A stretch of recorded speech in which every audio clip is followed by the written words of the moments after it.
Welcome to PR Talk, sponsored by the PRSA of Oregon and part of the MPN, the Marketing Podcast Network. This is your host, Amy Rosenberg, founder of Veracity and author of A Modern Guide to Public Relations. Help other people find our podcast by subscribing, rating, giving us a review, or sharing on social media. Hi, everybody. I have Adam Ritchie here today. Adam is the author of Invention in PR, and he's also the owner of Adam Ritchie Brand Direction. Hi, Adam. Hello, Amy. Thank you for joining us today. So, first of all, just tell us about the concept of invention in PR. That's what your whole book is about, but what is the idea there? Sure. So you know how most PR people, and I'm assuming most of your listeners are PR professionals, right? Most of what we do is we get handed a thing by a client to promote somehow, and we come up with interesting ways to get it into the news when you're doing consumer product-oriented PR. That's basically the job. And the first question you ask the client is, okay, what's your product? What does it do? When is it coming out? Who is it for? And those are just the discovery questions that you ask at the beginning of every single project you ever do. Invention in PR means not doing any of that stuff and looking at the client's business and going, gosh, if this client were to make this, it would be incredibly newsworthy for them and very positive for their brand. And you say, hey, client, why don't you go make this thing? And when it's ready, come back to us and we'll help you launch it. And we've already set ourselves up for success because whatever product we're suggesting has news value baked into it from the start. And we know it because, we're usually trying to struggle to make something newsworthy. This is setting it up for news from the very beginning. Okay. So there's a lot of questions I have here in this because, first of all, this is amazing because I'll just say it's hard. So I've just heard I follow a lot of PR leaders, and some of the PR leaders that I really admire say that we need to get into the C-suite. We are not, sometimes we're not respected. And the PR people that can get into the C-suite are the ones that will stick around, right? And then it elevates our industry. So in order to do all of this, you're not even just doing PR with this. It's a big deal. You're helping their business, right? And so of course there's that whole startup mentality and everything, but it just sounds really great. But how do you get into the C-suite or the decision makers? And especially if you're early in with a new client. Yeah. Well, some of the most successful inventions in PR that we've done have been through, say, like a VP of marketing on the client side that we've known and have worked with in various forms for years. And they know our stuff is good. So when we say, we have a winner for you, they'll entertain it and they'll go to bat for it. Okay. So it's after a while, Yeah, but we just did one, completely out of the gate for somebody. And then the way we made that successful was because they didn't have to do much different in their product development process. But we said, if you did these couple of things slightly different, it's not going to cost you any more time or any more money, but this is going to go bang on impact.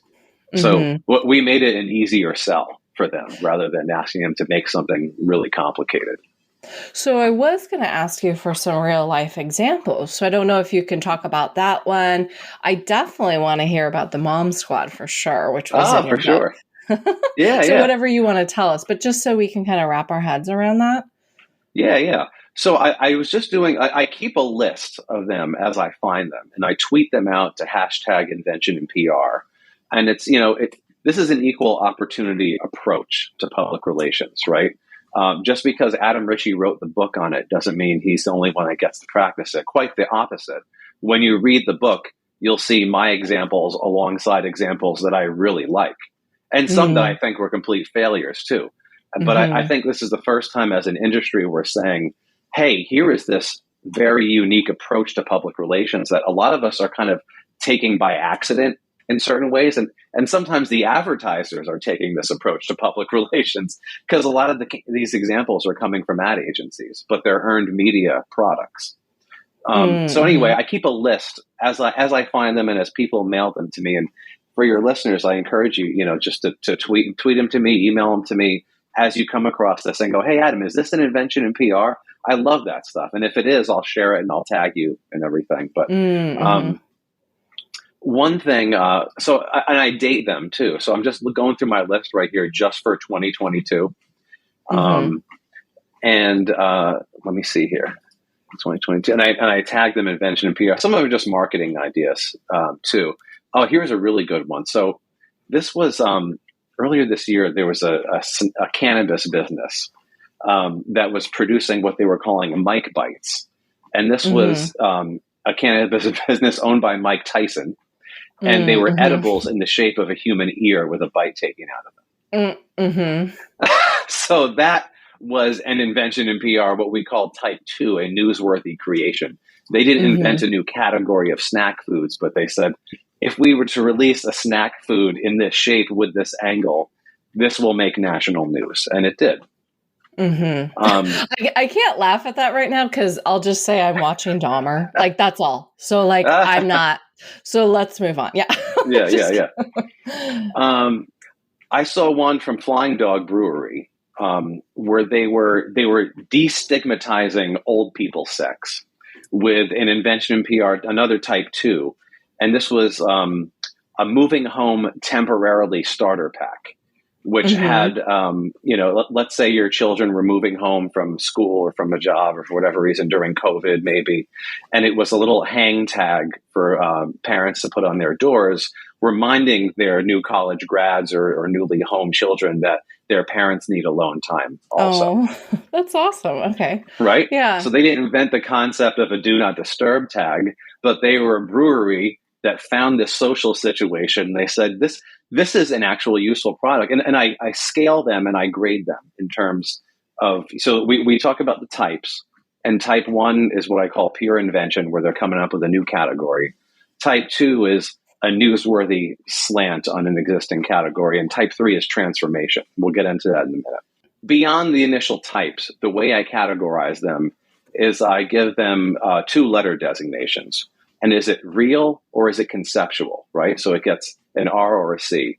And is it useful or is it frivolous? And that gives it a U or an F. So something like that Flying Dog Brewery hang tag would be a type 2, because they didn't reinvent, a do not disturb tag. It would be an R for real, because it was real. And it would get a U for useful, because it was actually useful, right, in those situations. Okay. And where can Um, people find this list? Where are you putting this this? is all in the book. Oh, And okay. there's a chapter where it says, this is how we grade these things. Because there's a Uh-huh. lot of frivolous ones out there, too, that, they're funny and they're kind of for a gag, but they're not all that useful. Like, let me find one. It was a Speedo. So let me just interject. I meant when you're giving like 2022 examples and you're going to tag people if they give you an example, is that Oh, on yeah. LinkedIn or Oh, Twitter they or? could tweet it to me.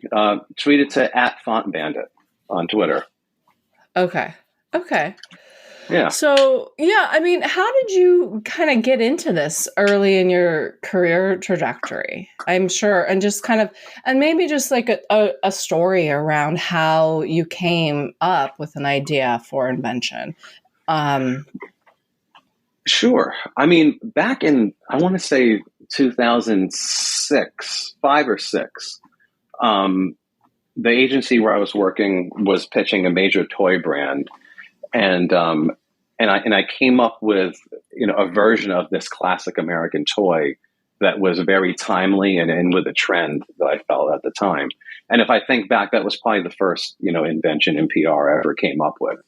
But it was kind of an accident, and you just think, oh, if they make this, that would be cool. And it wasn't, fast forward another 10 years, and I started my own agency in 2007, so I've been on my own for quite a while.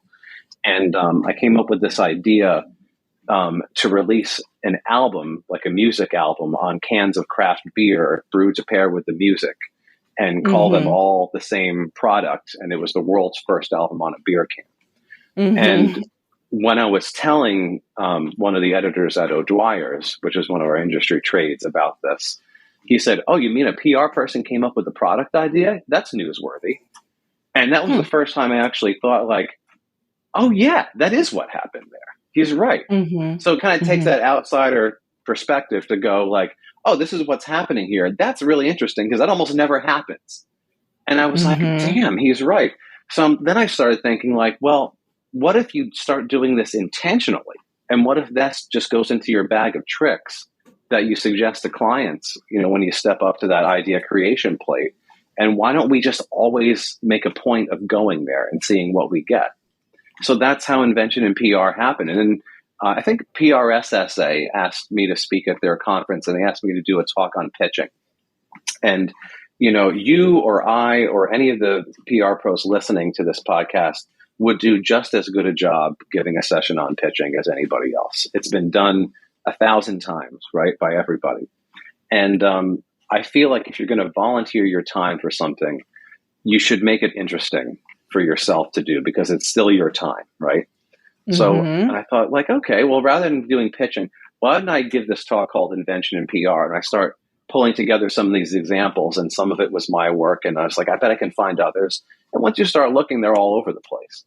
And it was a really cool talk, and the kids loved it. And I said, well, why don't I give this to every school who wants this talk? So I spent 3 years going individually from communications program to program all the way across the country, from Alaska to Hawaii to New York to Florida, giving this talk more than 50 times to 50 different schools and hundreds of students.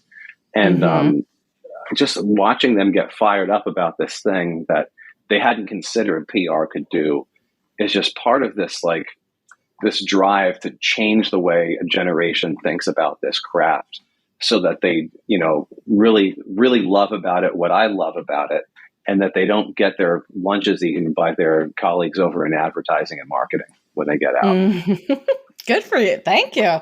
Well, I love that because, it really is elevating the industry too. It's elevating PR even beyond marketing. Because if you think about it, for my agency, we always want to say we're your partner, right? Like we're your partner in this, that, and the other. So a partner for us isn't just writing a press release or making a phone call, right?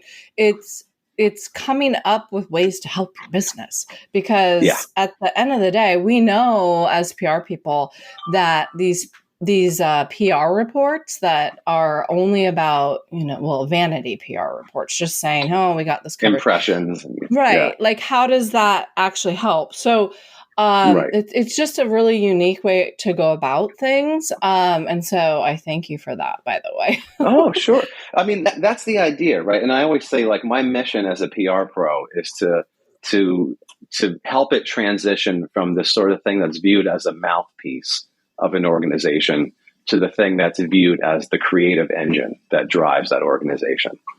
And that's my overall mission as just someone who works in this field. And your book talks about all of that and how to do that with examples that people can wrap their heads around. That's right. And when you talk about empowering PR pros, this, if you're the agency that comes up with the product, think about how this goes, right? And the client says, yes, let's make this. And that becomes the center of their marketing. Now you've got PR driving advertising. You've got PR driving marketing. You've got PR driving the event. You've got PR driving, obviously, PR. You've got PR driving digital. You've got it, you're doing everything is now coming from that with PR directly in the driver's seat because you've basically won the war before the first shot was even fired. And then not only that, it does help with your end result, even if you're just looking at a PR lens. So like we're at Veracity, we need clients now that have something to say. Like I can bring that to you, right? Like that's my job. I can bring you something to say, right? But if you're not invested in what I have to say, or like our offerings or our ideas, and ours are more about kind of community relations, that then we can PR. But if you're not putting in the effort, then I can't PR it, right? And so do you have any like tips for like, do you ever kind of see a red flag with a client? Like, I can't PR this. And you're not taking suggestions. So I'm not going to work with you. Like, what do you do in that situation? I mean, I'm a business owner, right? So you do your best. And you can advise a client, you can say like, hey, this is not going to work unless you do this. And you can do your best to convince them to go bigger or come up with a great concept to pin that around. But sometimes they just won't do it. And you go, okay, whatever, I'll just do my job and be a PR pro like everybody else this time. And that's okay. There's nothing wrong with that. Like, you're not a failure if you don't sell in a great invention in PR with every single project that you do.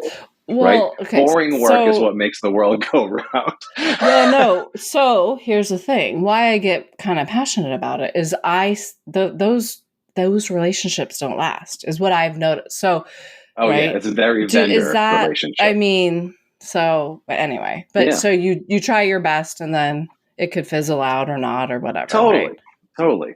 But the important thing is that you step up and you put something forward. So maybe if the thing fizzles, you can say, okay, next time you want to try it our way, and maybe they will. Mm-hmm. So then for us as business owners, if we're even feeling it's hard to be heard from a client, what about the new people in PR? How can they kind of find the courage to be found even just within or heard within their own agencies with these ideas?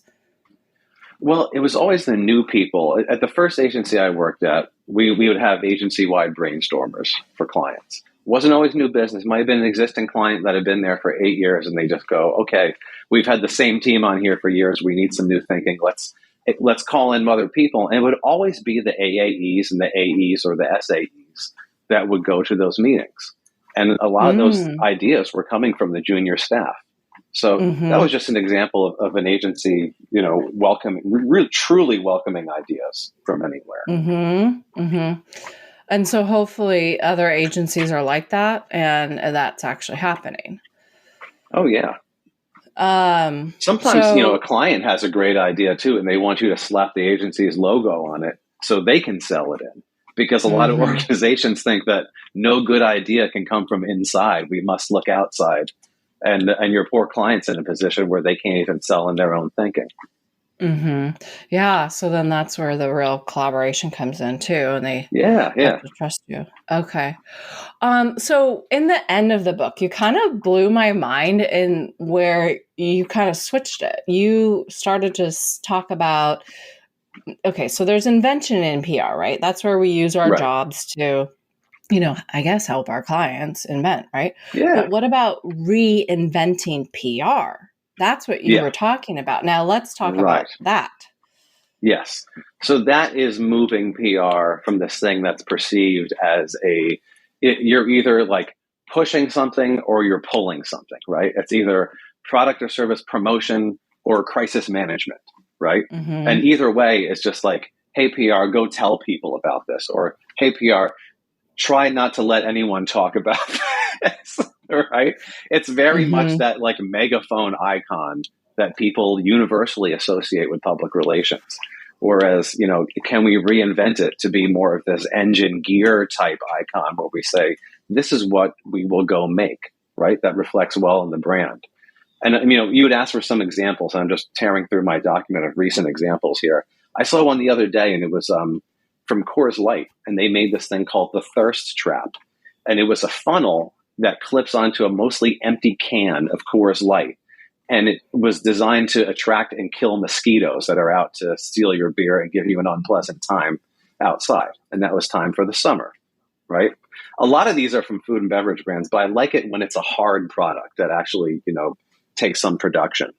The swimming trunks I was talking about, here's one that's kind of frivolous, right? So it was Dollar Shave Club, and they came out with these things called Precious Cargo Swim Briefs. And they were designed, what was their function here? Hang on a second. They had like this holster on the side.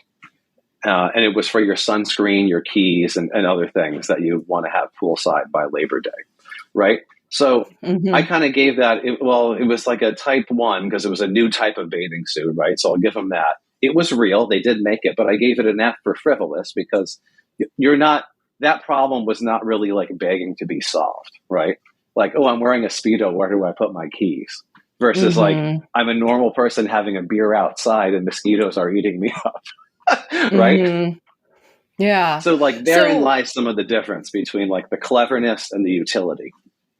So, there's all the ideas, right? But it's more about the process for a PR person. Like, how do you get to that idea? So, do you want to Yeah, walk us through how you got to the Mom Squad idea and how that worked for sure. everybody? Oh yeah. So the Mom Squad was for summer brands, summer infant, and they're mostly like they make baby monitors and they make bath seats and they make strollers, and they make training potties. So basically anything you'd want for an infant. And they were in a tough spot because their major retailer, Babies R Us, had recently gone out of business, and Mm. it was not a very positive time for that brand and at that company. And they said, well, how are you? We have all these new products, and none of them are that new. Some have been out for like 6 months already. How do we get news around these things and like give the brand some life? And first we said, well, what's the standout one? They said, well, it's a monitor, and you can set like a boundary, so it tells you it alerts you if the kid crawls outside the boundary. And the first place we went with that was, oh, this is like, remember the X-Files where they were trying to catch these mythical creatures, and it was like Bigfoot, and it was a Loch Ness monster, and it was the Jersey Devil and Chupacabra. And wouldn't it be cool if we sent these monitors to animal control places all over the world where those animals were most recently sighted? And we said, we're going to help you find these animals out in the wild Mm-hmm. with this cool new feature. And they said, no, don't do that. We don't want anything scary appearing on our baby monitors. We said, well, what if you make them cartoony? It's like, little mom and daddy Sasquatch with like little baby sasses walking by. And they're like, no, we don't like that. So your first shot is usually like very inspired, but like a dud. Um, Mm-hmm. and so they said, go back, sharpen your pencil, and think about this idea. Like, we have this tagline that's like, baby has you and you have us. And we're trying to be like heroes to parents. Like, chew on that for a little bit. And we Mm. said, all right, well, what's really big right now is these superhero movies. This was like Wonder Woman had just happened. Black Panther had just crushed everything at the box office. And we said, what if we look at these products like the thing that gives parents a superpower? And we time it for Mother's Day, and we say like, okay, this monitor, it gives mom this X-ray vision. She can see and hear everything that you could never see and hear before. They said, we love that. We're like, it's kind of like Batman with a baby bump, right? She's like Inspector Gadget. And they said, we love this Mm-hmm. so much, can we do a whole team of them? And we said, Mm-hmm. yes, but you got to brand them as something. Give them all names, and then you need like an overarching name for this crew. So Mm-hmm. so we came up with the names with them. It was like Aquamom, she had the bath seat. It was Professor Potty, she had the training toilet. The Mometer, she had the baby monitor, and the Mother Load, who had the stroller that could push anything.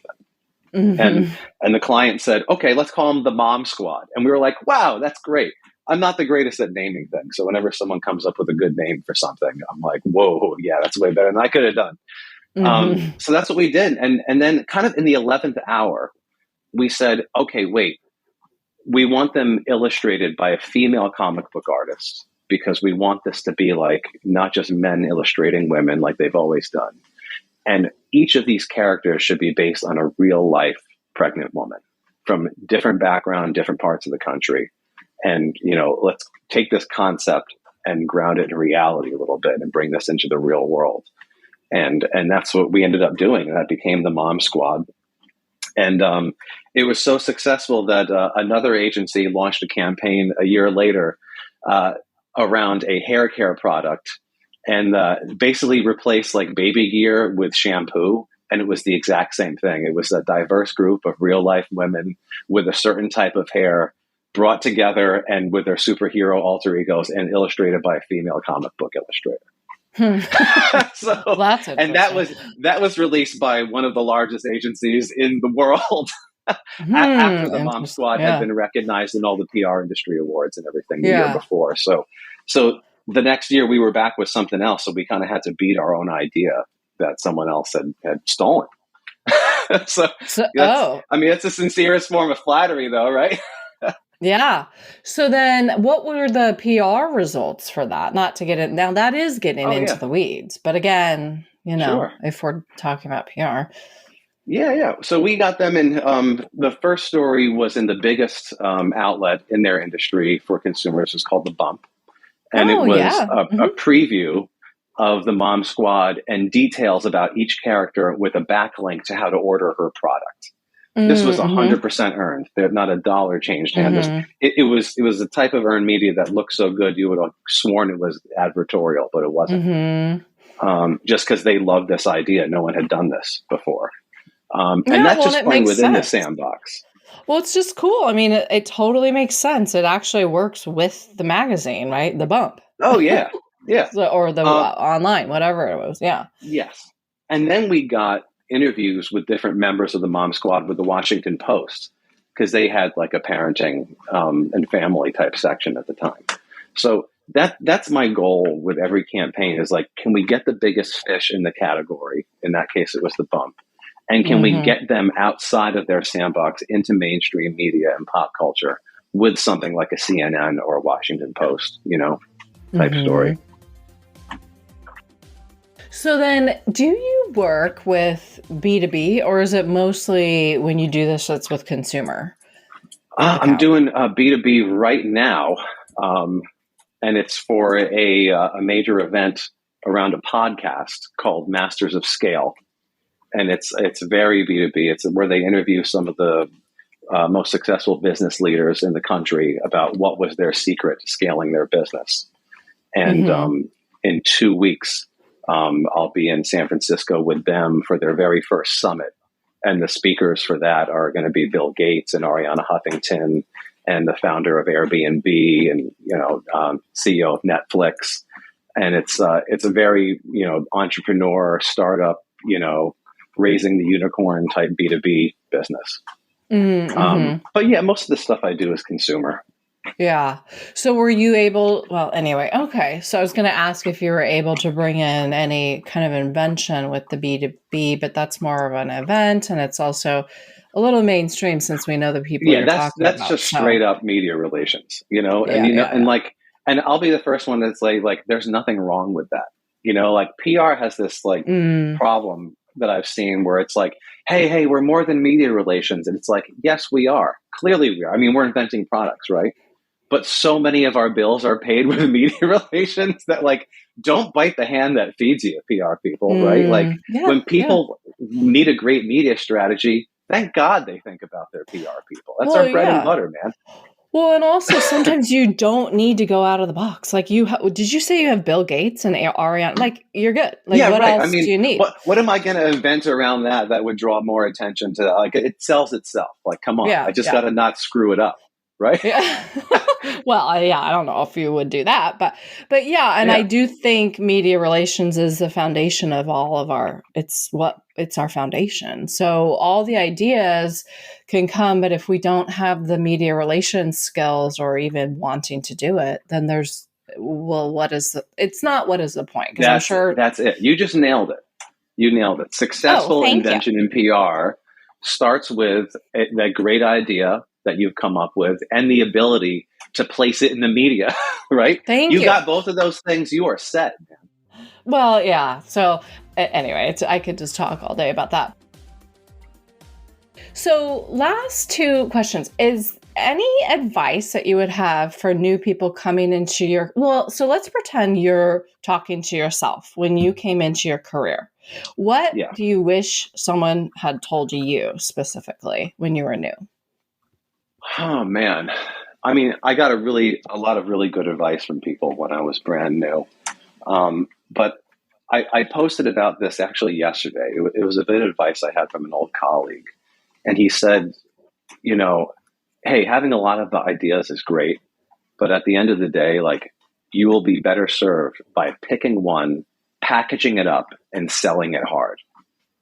And that's something Mm-hmm. like it took me a while to learn was because, you get on a trail and you just like on a stream of conscious and you might come up with like 20 really cool ideas and you just want to throw them all at the client and go, look at all the great places we can go. right? And you got to like not do that. Mm-hmm. You got to narrow it down to like maybe 3 tops, but with one as like, this is the killer. This is the killer one that I really think you guys should do. Because if you throw 20 at the wall, nothing's going to stick. And they'll just be overwhelmed, right? Right.